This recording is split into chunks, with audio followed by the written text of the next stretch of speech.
Akif Bey, bu anlattıklarınızın aslı astarı var mıdır? Hani hepsi tutanaklara işlendi ama bu söylediklerinizin doğruluğu hakkında bir kanıt, bir delil nerede? Siz inanmadınız bana değil mi? Var var. Delil de var, kanıt da var. Her şey bu USB'nin içinde. Başıma ne geldiyse bunun yüzünden geldi. Veli'nin inşaattan düşüşünü Şengül'ün kardeşi videoya çekmiş. İşte o görüntüler bu USB'nin içinde. Ya şu USB benim başıma ne işler açtı bilemezsiniz ya. Ben bunu denizlere attım, şöminelerde yaktım, mikrodalgalara koydum. Döndü dolaştı yine geldi arkadaş. Kim derdi ki günün birinde kendi ellerine getireceğim de polise teslim edeceğim. Delil istiyordun değil mi? Tüm delil burada amirim. Al izle. Ben cezamı çekmeye razıyım.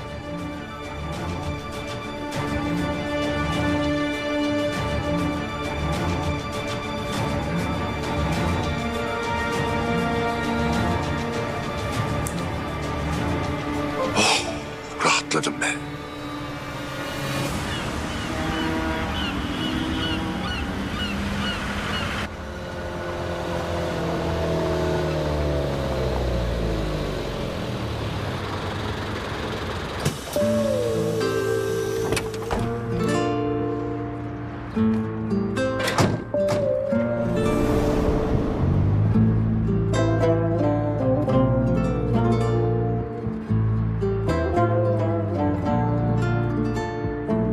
Karımla konuşabilir miyim?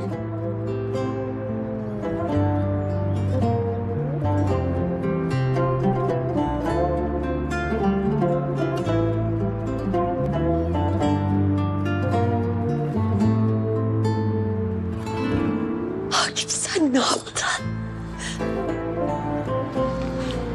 Ben mutluyum Nebahat. Niye? Mutluyum yani. Bu kadar şey yapıp, bu kadar insanın hayatını mahvedip, hiçbir şey olmamış gibi elimi kolumu sallaya sallaya gezemezdim ki bunun bir cezası olacaktı. Ama biz konuştuk bunları seninle, ağlama ne olur.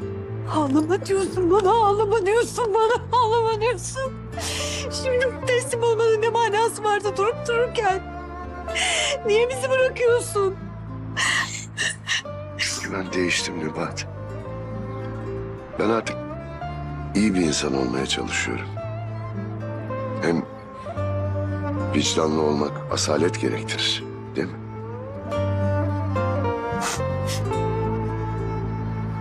Baharıma, çiçeğime, ne boşuma iyi bak.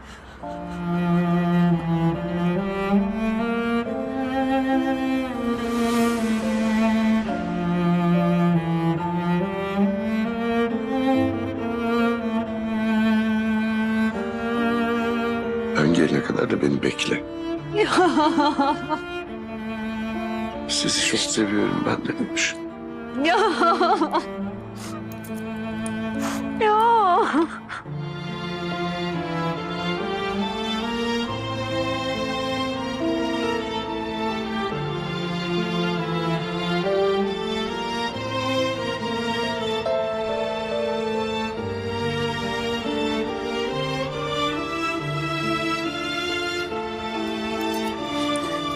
Ne boş. Ömer bir gün beni affeder. Değil mi?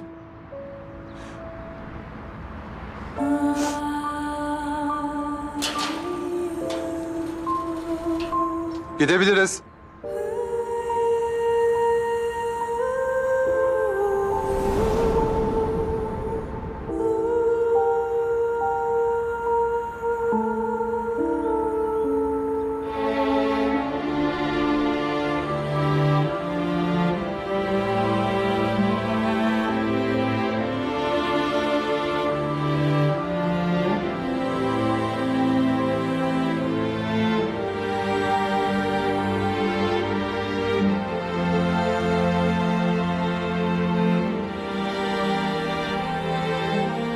Hadi bakalım. Hayra karşı.